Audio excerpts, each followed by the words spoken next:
በስተመጨረሻም ዳግም ለብሌን ደረሰላት። ብሌንንም ከችግር የብሌንን አሳዳጊ እናት፣ በሌላ በኩል ደግሞ እናቱ የሆነችው ገነትን ከሳሚና እንዲሁም ደግሞ ከአቶ ባህሉ እጅ ማዳናት። ብሌንም እንግዲህ ሳሚ ደውሎ እናትሽን ማግኘት የምትፈልጊ ከሆነ እኛ በምንልሽ መኪና ገብተሽ ለሰላም ደግሞ ከዚህ በኋላ የቤት ሰራተኝነት ግርድና በቅቶኛል ብለሽ ሁሉንም ነገር እንድታሳምኛትና ከዛ ቤትም እንድትውጭ እፈልጋለሁ፣ ከዛም እናትሽን እለቅልሻለሁ ብሏት ነበረ። ነገር ግን እሷ ያላሰበችው እጅግም ያልጠበቀችው ሌላ ችግር እያዘጋጁላት ነበር። አቶ ባህሉ በበኩሉ ይቅርታ አድርጊልኝ ልጄ በድዬሻለሁ በማለት ጉልበቷ ስር ተደፍቶ ትልቅ ድንጋይ ይዞ ይቅር በይ በማለት እየለመናት ይገኝ ነበረ። ነገር ግን ለማስመሰልና እንዲሁም ደግሞ ሰላም እህቱ ይቅርታን ለማግኘት ነበረ። ነገር ግን እሱ ራሱ በቀልሻለሁ፣ አሁን በእጄ ስራ አድርጌ ለአንዴና ለመጨረሻ ጊዜ ከዚህ ቤት ላትመለሺ አድርጌ ያስወጣሻለሁ በማለት እንግዲህ ሌላ ችግርን አዘጋጅተውላት ነበር።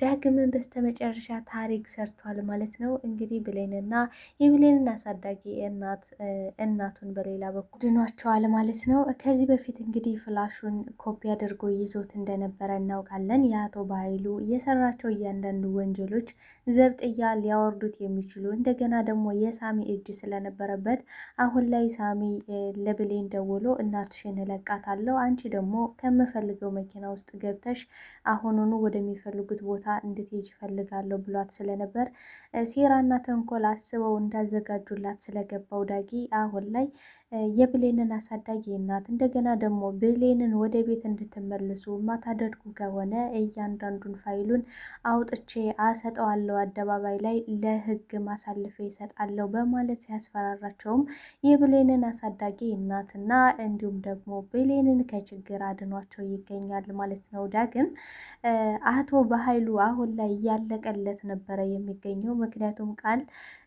አንቋት ነበረ። ለብሌንም ከጓደኛዬ ጋር ስናወራ ሁሉን ነገር ሰምታለች ብላ ለአቶ በኃይሉ ስትነግረው አቶ በኃይሉም እንዴት አንቺ እንዝላል እንዴት ታረጊያለሽ በማለት አንገቷን ሲጥ አድርጓት ነበረ።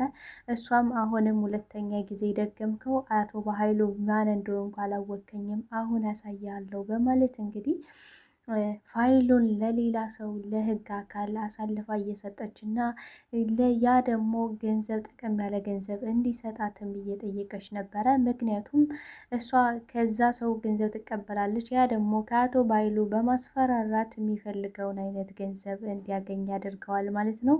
አቶ በኃይሉ የሰራው ተንኮል አሁን ላይ ጠላልፎ እየጣለው ይገኛል። ሰላም ጤና ይስጥልኝ ውድና የተከበራችሁ የቻናሌ ቤተሰቦች ተወዳጁን ድራማ አደራ ክፍል 14ን ወደ እናንተ ይዤላችሁ መጥቻለሁ። በዚህ ክፍል ላይ ብዙ ነገሮች ተፈጥረዋል። ቀጣይስ ምን ሊፈጠር ይችላል የሚለውን ነገር የምናወራ ነው የሚሆነው። ታዲያ ተወዳጆች ቪዲዮውን ስትጀምሩ ላይክ እንድታደርጉና እስከ ቪዲዮ ፍጻሜ አብራችሁ እንድትቆዩ በአክብሮት እየጋበዝኳችሁ በስተመጨረሻም እንግዲህ ሳሚ ለብሌን በመደወል እናትሽ እኛ ጋር ናት፣ እናትሽን አግተናታል፣ ስለዚህ የምፈልገውን ነገር እነግርሻለሁ፣ ለጊዜው ግን እኛ ጋር ናት በማለት እንግዲህ ሲነግራት በጣም ነበር ያዘነችው። በቆይኔ ግን ችግር አይለፍሽ ተብያለሁ እንዴ? ለምንድን ነው እንደዚህ እየሆነብኝ ያለ በማለት ስቅስቅ ብላ እያለቀሰች ነበረ። ነገር ግን ቃል እንግዲህ ከዚህ በፊት በባለፈው ክፍል ላይ ለጓደኛዋ ሰላም ልጅ እናቷ እንዳልሆነች እንዲሁም ደግሞ ወደዛ ቤት የመጣችው ለሀብት ለገንዘብ ብሎ እንደሆነ ወንድሟ ያመጣት፣ ወንድሟም ደግሞ አውሬና ጨካኝ እንደሆነና እንዲሁም ልጇን አሁንም ድረስ እንዳላገኘች እየተንከራተተች እንዳለ በሰላምንም በስተመጨረሻ ገላ ገንዘቧንም እንደምትወርስም ሰምታ ነበረ ብሌን። ያንም ስለሰማች እንግዲህ ብሌንን ቆይ የሰማሽው ነገር ምንድን ነው እያለች እንግዲህ ብሌንን እያፋጠጠቻት ነበር። ነገር ግን በሰዓቱ ብሌን እናቴ ቆይ ምን አድርገው ሲሆን ርቦ ሲሆን ጠምቶ ሲሆን ቆይ እናቴ አሁን ምን እያደረጉ ሲሆን በማለት እንግዲህ በምታለቅስበት ሰዓት ቃል ግን እናቴ አትበይ፣ የምጠይቅሽን ነገር ካልመለስሽ ሲጣርግ ይገልሻለሁ በማለት እንግዲህ በቢላ እያስፈራራቻት ነበረ። ነገር ግን ቃል ትልቅ ስህተት ነበር የሰራሽው። ምክንያቱም እናቴ እያለች እንደዛ እየተሰፈሰፈች፣ እሷ ግን የምታወራው ስለ ራሷ ነበረ ማለት ነው። ስለ ራሷ እያንዳንዱን ነገር ሰምተሻል፣ ስለዚህ የሰማሽውን ነገር ብትረሺው ይሻልሻል ነበር ያለችው። ነገር ግን ብሌን አንቺ ምን አይነት አውሬና ጨካኝ ሴት ነሽ? ቆይ እናቴ ጠፍታ እየተንሰለሰልኩኝ እናቴ ጠፋሽኝ እያልኩሽ፣ አንቺ ግን የምታወሪው ስለ ራስሽ ነው። እኔ አሁን ላይ ስለ አንቺ ነገር ግድ የሚሰጠኝ ነው እንዲህ የሚመስልሽ? በማለት እየተጨቃጨቁ እያለ ሰላም መታለች ማለት ነው። ሰላም ስትመጣ እንግዲህ ማስመሰሏን ቀጥላለች ቃል ማለት ነው። ቆይ ልጆች ምን ሆናችሁ ነው? የተፈጠረ ነገር አለ እንዴ ስትላት፣ አዎ የተፈጠረ ነገር አለ ብላለች ቃል። የብሌንን እናታችን ምስኪን ሴት እኮ አግቷት፣ አሁን ደግሞ በቃ እያዘረች ነው። እኔ ደግሞ እያጽናናዋት ነው። በጣም እኮ አዝናለች በማለት እንግዲህ ሰላምን በጣም ደንግጣለች። ቆይ እነማን ናቸው ያገቷት? ለምን? እንዴት? በማለት እንግዲህ በጣም አዝናለች። እኔ ምን እንደሆነ አላውቅም ስትል በቃ ለፖሊስ እናመልክት ስትል ቃል በጣም ነበር የደነገጠችው በሰዓቱ። ምክንያቱም ቃል ማን እንዳሳገታት በእርግጠኝነት ታውቃለች። ስለዚህ ለፖሊስ እናሳውቅ ስትል በጣም ነበር የደነገጠችው። አይ እንደሱማ በፍጹም አይሆንም ቢጎዷትስ ብላለች። ቃልም ማለት ብሌንም በበኩሏ ሌላ ነገር አደርጋለሁ፣ ሌላ ያልሆነ ውሳኔ ወስናለሁ ብትይ እናትሽን ሲጥ አርጌ ነው መገላት፣ በሁለተኛ ያታየትን ብሏት ስለነበረ ሳሚ፣ እሷም አይ የሚፈልጉትን ነገር ቆይቼ እደውላለሁ ብለውኛል፣ ስለዚህ በትዕግስት መጠበቅ አለብኝ በማለት ነበረ እንግዲህ ለሰላም የነገረቻት። ዳጊም እንግዲህ ከወይዘሮ ገነት ጋር ሲሄድ ራሷን ስታ ነበረ። እንግዲህ ዳግም በጣም ነበር ያለቀሰው፣ በጣም ነው ያዘነው። ወይኔ መሆን የለበትም ቆየ ብሌን እናት የብሌን እናት ማዘር ንቂ እያለ እንግዲህ ስቅስቅ ብሎ እያለቀሰ ነበር። በሰዓቱ ግን ውሃ ጥምና ረሃቡ ተፈራርቆባት እንዲሁም ደግሞ አስም ስለነበረባት ራሷን ስታወድቃ ነበረ። የታፈነ ክፍል ውስጥ ነበር ያስቀመጧት። በዛም ሁኔታ እንግዲህ ዳጌ ስቅስቅ ብሎ እያለቀሰ እያለ የብሌን አሳዳጊ እናትም ድንገት ነቅታ ነበርና ከአጠገቧ ትልቅ ዱላ አግኝታ ስለነበረ እሱንም አናቱን ብለዋለች። ምክንያቱም እሱን አናቱን ብላ ማምለጥ ነበር የፈለገችው። ነገር ግን እሱም ሆኖ አልተሳካላትም።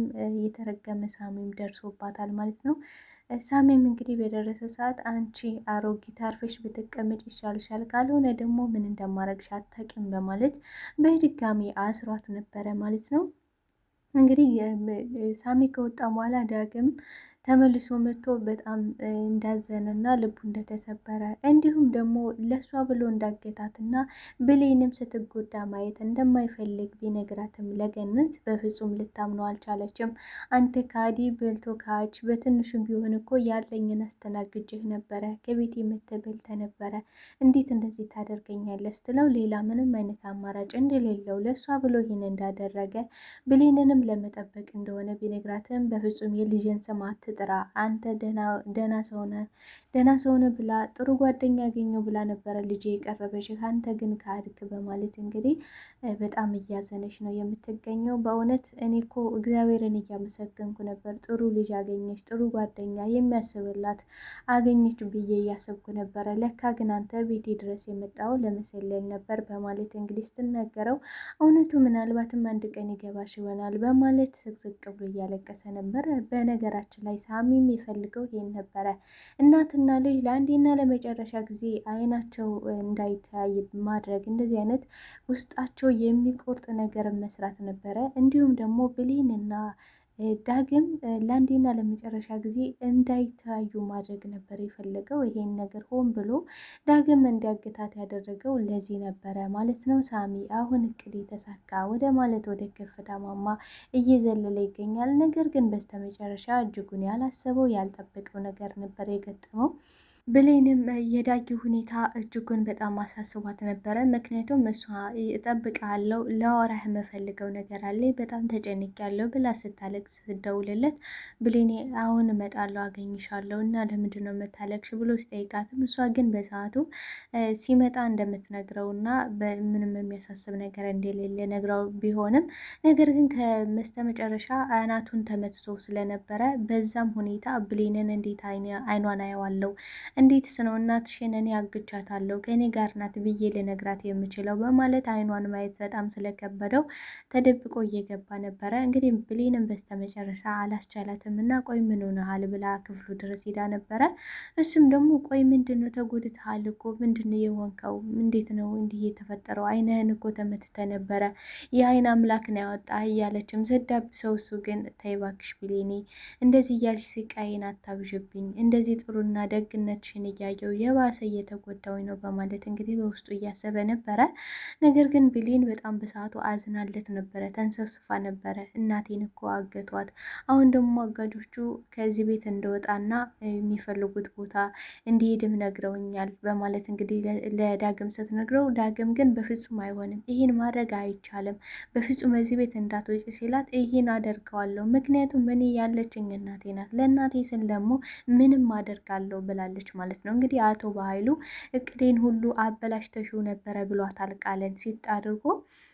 አንቺ ቆይ በአንቺ እንዝላልነት እኮ እንዴት ነው ብሌን ልታውቂ የቻለሽው? በአንቺ እንዝላልነት ሁሉንም አበላሽተሽው ነበር። ደግነቱ ግን አሁን ብሌን ከዚህ በኋላ ከዚህ ቤት መልሰን አናያትም። ምክንያቱም እናቷን አግቻታለሁ። አሁን ደግሞ እሷን ወደ ገጠር ልኬ የሚፈልጉትን ነገር እንዲጫወቱባት አደርጋለሁ በማለት እንግዲህ የጭካኔውን ጥግ እያሳየ ነበረ። ብሌንም ቆይ እናንተ ማለት ቃልም እናንተ ነው እንዲያገትካት እና አሁን ሁለተኛ አትመጣም እንደዚህ ከሆነ በጣም ለእናቷ የማታደርገው ነገር ስለሌለ ሳትወድ በግዷ ታደርጋለች በማለት ስትናገር አፍሽ እዚህ አንቺ ይህን እኮ አንቺ ብለሽ ሳይሆን ራሴ አቅጅ ያደረግኩት ነገር ነው በማለት እንግዲህ ሁለተኛ ስህተት እንዳይደገም አስጠንቅቋት ነበረ። ነገር ግን አሁን ላይ ቃል ለሁለተኛ ጊዜ ደገምከው አነከኝ፣ አሁን ላይ ግን አላልፍም እሰራላለሁ በማለት እንግዲህ በገንዘብ በመደራደር ፍላሹን አሳልፋ ሰጠዋለች ማለት ነው። እንግዲህ እየላከች እያለ አቶ በኃይሉ ስለደረሰባት በጣም ነበር የፈራችው፣ በጣም ነበር የደነገጠችው። ምክንያቱም ፍላሹን ገና ሳትልከው ነበረ ግማሽ ላይ እያለ ኔትወርክ እያስቸገረኝ ነው፣ ወይኔ እባክህ ቶሎ ፍጠንልኝ እያለች እያለ ነበረ እንግዲህ አቶ በኃይሉ ድንገት የደረሰባት። አቶ በኃይሉን በደረሰ ሰዓት በጣም ተደናግጣ ፈርታ ስለነበረ የምታደርገው ግራ ገብቷታል። አቶ በኃይሉም ቆይ ምንድን ነው ይህን ላስደነግጥሽ የቻለው? ምን እያደረግሽ ነበር? በማለት እንግዲህ ኮምፒውተሯን ሲያየውም ፋይሉን እንዳለ ለሰው እየላከችው እንደሆነ በገንዘብም ተደራድራ እንደሆነ ሲያቅ ግን ሲጥ አድርጎ ሸኝቷታል ማለት ነው። ቃል ለአንዴና ለመጨረሻ ላትመልስ ተሸኝታለች። ዳግምን በበኩሉ ብሌንንና የብሌንን አሳዳጊ እናት ማዳን አለብኝ፣ አሁን ስራው የኔ ነው፣ እኔ ደግሞ መፍጠን አለብኝ። ብሌንማ ችግር ውስጥ እንደዚህ እየከተቷት እያየው ዝም ማለት የለብኝም በማለት እንግዲህ ከዚህ በፊት ኮፒ አድርጎ ያስቀመጠውን ፋይል በመበተንና ሊበትነው እንደሆነ እንዲሁም ደግሞ ለሕግ አሳልፎ እንደሚሰጥ ለሳሚ እንዲሁም ደግሞ ለአቶ በኃይሉ ሲነግረው አቶ በኃይሉ ምን እንደሚፈልግ ብቻ ነገረኝ እንጂ የምትፈልገውን አደርጋለሁ፣ ነገር ግን ኮፒውን ደግሞ እንድታጠፋልኝ ይፈልጋለሁ በማለት በድርድር ላይ ይገኛል። እንግዲህ በስተመጨረሻም ቢሆን ብሌንን ከችግር የብሌንን አሳዳጊ እናት በስተመጨረሻም እንግዲህ የዳግም እናት የሆነችው ገነትን ከሳሚ እና እንዲሁም ደግሞ አቶ በኃይሉ እጅም ማዳን ችሏል ማለት ነው። ዳጊ በስተመጨረሻ ታሪክ ሰርቷል። እጅግ በጣም ልብ አስደሳች አስደናቂ የሆነ ስራ እና የሰራው እውነት ለመናገር በጣም ደስ የሚል ዜና ነው። እንግዲህ ቃልና አቶ በኃይሉም የተንኮላቸውና የሴራቸው ጥግ ጠላልፎ ጥሏቸው ይገኛል። አቶ በኃይሉና እንዲሁም ቃል እጅ ለእጅ በመያያዝ እንግዲህ እህቱን ሰላምን እየጎዳት ነበረ። ምን ብሏል እንግዲህ ብሌንን ይቅርታ በጠየቃት ሰዓት ብሌኒ በጣም ይቅርታ አድርጌልኝ፣ አንቺ መልካም ልብ እንዳለሽ መልካም ሰው እንደሆንሽ አውቅ ነበረ። እህቴ ግን አንቺ ስጋዬ ነሽ አይደል? ስለዚህ ስጋ ደግሞ ጣት ገማ ተብሎ አይጣልም፣ አንቺም ይቅር በይ በማለት ጉንበስ ብሎ ይቅርታ እየጠየቀና ከፈለገችም እንድትመታው ከፈለገችም ደግሞ እንድትተፋበቱ ላይ የነገራት ነበረ። ነገር ግን ወንድሜ አይገባም በማለት ይቅር ብላው ነበረ። ነገር ግን አቶ በኃይሉ ሴራውና ተንኮሉ አሁን እየተገለጸ መጥቷል። ሰላምም አሁን ላይ እየነቃሽ መታለች። እጅግም አስደሳች እየሆነ ነው። አስደሳችና አጓጊ እየሆነ መጥቷል። ብሌንም በስተመጨረሻ ሳቅ በሳቅ ሆናለች። ነገር ግን ብሌን ያላሰበችው እጅግም ያልጠበቀችው ልጠብቀው የማትችለው ነገር አለ። እሱም ምንድን ነው ካለን ዳግም እናቷን እንዳገታትና እናቷን እንደታገተችም እያወቀ ዝም በማለቱ ይሄ እጅጉን ለብሌንና እንዲሁም ለዳጊ እጅጉን አሳሳቢ ነው። ዳግምን በበኩሉ ብሌን ይሄን ስታውቅ ምን ይሰማታል? ምንስ ልትለይ ትችላለች? ያላት አመለካከት እኔ ጋር ምን ይሆናል የሚለው ነገር እጅግ አሳስቦታል፣ አስጨንቆታልም። ሳሜም እየፈከረ ይገኛል። ምክንያቱም ይህን ካደረገ ለብሌን ሁሉንም ነገር ዳግም እንዳገታትም እናገራለሁ እያለ ይገኛል። ተወዳጆች በዚህ ክፍል ላይ ምን ተሰማችሁ? የተሰማችሁን ሀሳብ አስተያየታችሁን በኮሜንት ሴክሽን ላይ አስቀምጡልኝ። አብራችሁኝ ስለነበራችሁ ስለነበረን ቆይታ እጅግ አድርጌ አመሰግናለሁ ባይ